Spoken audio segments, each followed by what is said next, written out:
ሁሉና ወዳት አጓላት ላይ ተፈልጦ ንናባዓልና ለሆነ ደካማ ጎን እንሄና ነገር ግን እዚ ክብለክ ተለኹ ሁሉና ድማ ሓደ ልገብረና ደካማ ጎን እንሄ እዋ ብፍላይ ድማ ምስ አጓላት ክንቀራረብ ተለና ድኹም ጎንና ሕበ አቢልና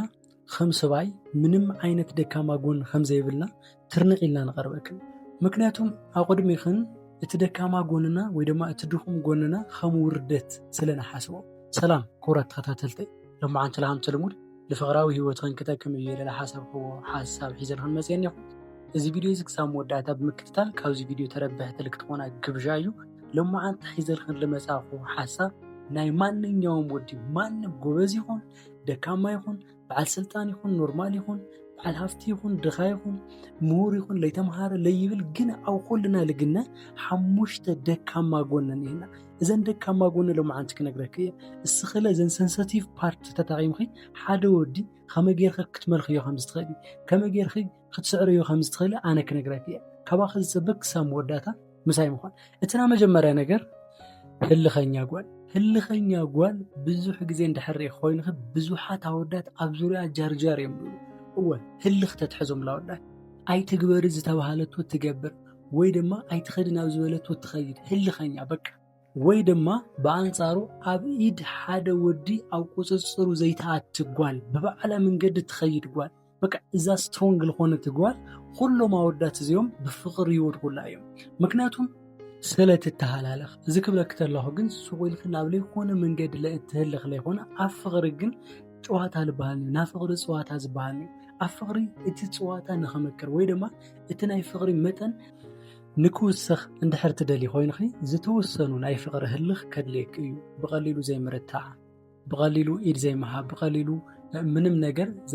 ዘይትህብ ጓል ኢዳ ዘይትህብ ጓል ከምዚ ዓይነት ካራክተር ከድልየክ ተሎ መፃመድ ድኺ ፍቅሩ እናወሰኸ ይኸይድ እዚ እትና መጀመርያ እዩ እቲ መበል ካልኣይ ለለ ብቐሊሉ ዘይትርከብ ጓል ምዛ ጓል እዚኣ እውን ብጣዕሚ እዮም ኦብሰስድ ዝኾኑ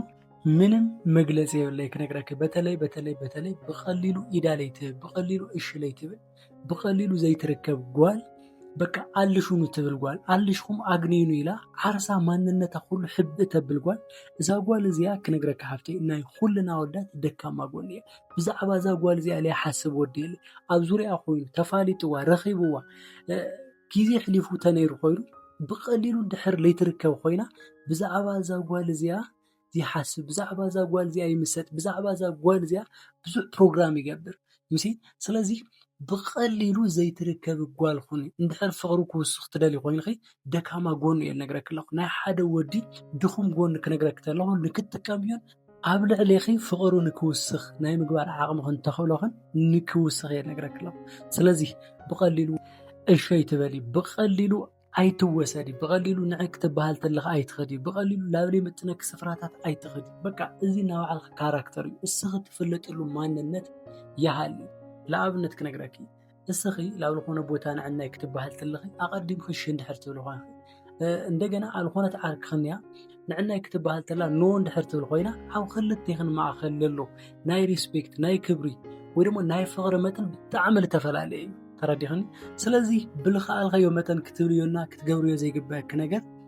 እሺ ኣይትበሊ እምቢ ትብልዮም ነገራት ይሃልዩ ለይትስማዕምዕሎም ነገራት ይሃልዩ ፋይት ትገብርሉ ነገር ይሃልኺ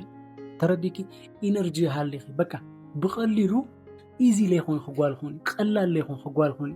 እዚ ከምዚ ዓይነት ካራክተር ብልሓዝኸዮ መጠን ኩሎም ኣወዳት ንክሰዓሩልካ ኩሎም ኣወዳት ንክሽነፉልካ ትገብሩ እዮም ይኸ እቲ መበል ሳልሳይ ድማ ዓርሳ ዝኸኣለት ጓል በቃ ብዛ ጓል እዚኣ ለይፅለል ወዲ የለ ክነግረክ ካብ ሓንቲ ተምሃሪት ኮይና ወይ ደሞ ኣብ ሓደ ወዲ ጽግዕተኛ ኮይና ካብ ለላ ጓል ዓርሳ ዝኸኣለት ናይ ባዕላ ዝኾነ ቢዝነስ ኦን ገበረት ኣብ ማንም ጽግዕተኛ ለይኾነት ኣብ ቤተሰባ ጽግዕተኛ ለይኾነት ኣብ ፍቅረኛ አለ ጽግዕተኛ ለይኾነት ኣብዛ ጓል እዚኣ ለሎ ወዲ ብምንም ተኣምር ክንዕቃ ይኽእል ብምንም ተኣምር ዘይምፍቃር እውን ኣይኽእልን እንደውም ክነግረክ ዓርስኺ ብዝኸኣልኸ መጠን ካብ ወዲ ዘይፍቅሪ ምንም ዘይትደሊ ዓይነት ጓል ብልኾንኸ መጠን እዚ ወዲ እዚ ካባየ ትደልዮ ምንም ነገር የለን ኢሉ ስለ ዝሓስብ ዝኾነ ነገር ይስምዖ ፍቅሪ ይስምዖ ፍርሒ ይስምዖ ክብሪ ይስምዖ ተረዲኽኒ ስለዚ እዞም ነገራት እዚኦም ሃም ቀለልቲ ይትረእዮም ንማንም ኢልካ ይኾነ ንባዕልኺ ኢልካ ርእስኻ ኸኣሊ ክነግረኪ እዚ ግዜ እዚ ኣሃምና ቀደም ግዜ ይኾነ ኣወዳት ብቻ ሓላፊነት ንክስምዖም ንሓንቲ ጓል ሓላፊነት ወሲዶም ሰዓርዓር ክብሉላ ምናምን ኣይፅቡይ እዚ ግዜ ትርእዮ ኣለኺ ወድለ ልሕሸት ጓል ይልደሊ ጓል ልሕሸት ወዲ እያ ትደሊ ስለዚ እንድሕር ስማርት ኮይንኺ ለድልየክ ወዲ ናይ ምምራፅ ድሌት እንድሕር ሃልይክ ኮይኑ መጀመርያ ኣብ ባዕልኺ ኢንቨስት ትገብር ነይኪ እንታይ ነይኪ ሃመይ ክትንቀሳቐሲ ንዕና ላብ ልተባሃልክዮ ቦታ ኢቭን ልለይ ምኻድኮ ናብ ባዕልኺ ዝኾነ ነገር ክልየክ ከንዮ ሓንቲ ጓል ኣብ መፃመዳ ዲፐንድ ገይራ ኣብ መፃመዳ ፅግዕተኛ ሂወት ላመርሐት ናሃለይ ንዕና ላብ ልተባሃለቶ እንድሕር እምቢ ትብል ኮይና መን ስለልኾነት እያ ልብል ነገር የስዕብ እዩ ስለዚ ዓርስኺ እንድሕር ክኢልክ ኮይንኸ ግን ናብ ባዕልኺ ነገር እንድሕር ትመርሕለኽ ኮይንኸ ግን ንዕናይ ክትበሃል ተለኺ እምቢ ትብል ተለኺ ኣይምጥነኒ ትብል ተለኺ ላብዚ ስፍራ እዚ ኣነ ክኸድ ኣይኽእል ልብል ሓሳብ ተቕርብ ተለኺ ኦኬ ንዓላ ነገር ስለለለዋ ኮይኑ እሳኮ እዚ ስለለይ ምጥና ኮይኑ ናማና እዩ ኢሉ ቫልዩ ንክገብረክ ትገብሩ እየ እኺ እቲ መበራብ ዓይለለ ክነግረኪ ፅባቐ ትሕልጓል በቃ ክነግረኪ ኩልና ኣወዳት ልቢ ይፅቡቕ ልባኣ ከምዝ ተኾይና ሃይማኖተኛ ተኾይና ምናምን ልብለክ ወዲ ይብን ብፅብቕቲ ጓል ይማርኽ እዩ ብፅብቕቲ ጓል ፍቕሪ ይሕዞ እዩ ዩሲ ስለዚ ፅባቐ ትሕልልኒኪ እግዚአብሔር ለሃበክ ተፈጥሮ እግዚአብሔር ለሃበክ ማንነት እግዚአብሔር ለሃበክ መልክዕ ናይ መንክብኻብን ፅቡቕ ኮይኑ ንክቕፅልን ዕድመ ልክዕ ከምሳኺ ልክህሊ ሓላፊነት ናትኽ እዩ እዚ ሓላፊነት እንድሕር ትዋፅእ ኮይኑ ክለለ ዝደለኽዮ ወዲ ናብ ባዕልኺ ናይ ምግባር ዓቕሚ ንክህልየኪ ክትገብርና ስለዚ ክነግረካ ሓፍተይ ፅባቐ ክትሕልልኒኪ መልክዕ ክትሕልልኒኪ ኩልና ወዳት ቆንጆ ጓል ትስሕበና በቃ እዚ ፋክት እዩ ተረዲኪ ኣነ ሃይማኖተኛ ይልኩት ኣነ ስርዓት ዘለዋ ጓል እየ ዝፈቲ ኣነ ሃምዚ ልብለክ ብሙሉ እዞም ሃምኡ ልብሉ ኣወዳት ኢቨን ብፅብቕቲ ጓል ሃነን ይብሉ እዮም እዚ ኣስተውዒልክ እንድሕር ሪኢኽዮ ኮይንኺ ኢቨን እዚ ምሳኸለሎ መፃመድኺ ቸክ ክትገብሩ እየ ትኽእል ኢኺ ካብኡ ድማ እቲ ናይ መወዳእታ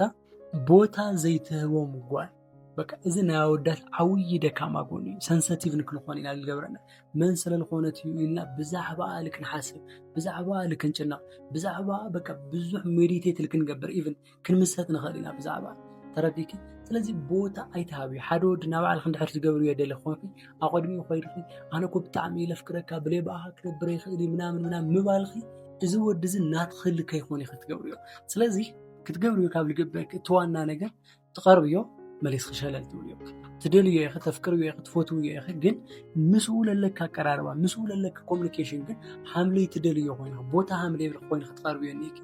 እዚ ሎው ኦፍ ኣትራክሽን እዩ ናይ ስሕበት ሕጊ እዩ ማንም ክልውጦ ማንም ክሽሕሮ ይኽእል ተረዲኪ ስለዚ ሓፍተይ ክነግረኪ እዚ ልነግረክ ኣለኹ ኮምፕሮማይዝ ገይርኺ ሓሲብኺ ትቐርብዮ ምስ ልደለኽዮ ወዲ ኣመዛዚንኺ ይኸዶ ይኸዲ ልብል ነገር 5 ፖይንት ይበክን እዮም እዞም ፖይንታት መሰረት ገይርኺ ግን ሓደ ወዲ ክትቐርቢ መሰልኸ እዩ ማንም ወዲ ድማ ማንም ወዲ እምቢ ሃምለይ ብለኪ ኣነ እርግጠኛ እየ ናሎማዓንቲ ሓሳብ እዚ ነይሩ ክሳብ መወዳእታ ምሳይ ስለዝፅናሕኸን ይቐኒየለይ እዚ ቪድዮ እንድሕር ጠቒሙክን ኮይኑ ላይክ ሼር ምግባር ከይትርስዓ እዚ ቻናል ሓደሽቲ እንድሕር ኮይንክን ግን እዚ ቻናል እዚ ሰብስክራይብ ላገበርኩም ቤተሰብ ንክትኾናኒ ብፍቕሪ ጋብዘክን ኣለኹ ኣብ ልቕፅል ቪድዮ ክሳብ ንራኸብ ሰላም